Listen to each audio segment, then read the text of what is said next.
Right, let's plan the Christmas party, shall we? So, obviously it is going to be in December. Are you sure it shouldn't be in May? Very funny, Max. What day of the week should it be on? We could do it on a Wednesday. On a Wednesday? Yes, I think so. It will be a nice little midweek treat. Yes, but it is also a party, Alan.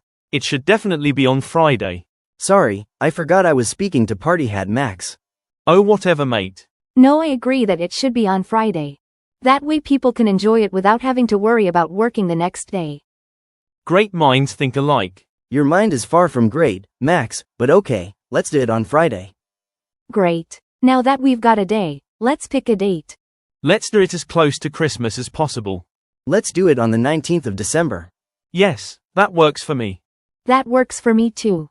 That was easy. Okay, I was thinking we could use the same venue as last year. Sounds good to me. I love that venue. Perfect. Now that that's sorted, let's work out the time. What time should it start? The party should start at 12 p.m.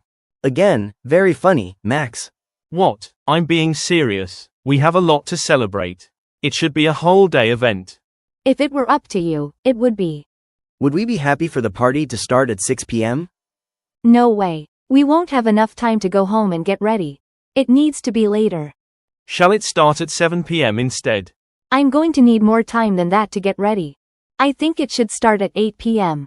That's fine with me. Great stuff. So, we will finish work at 5 p.m. and the party will start at 8 p.m.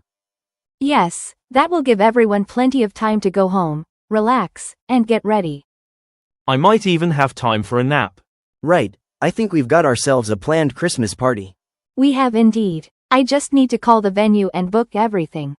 So, it's in December, not in May.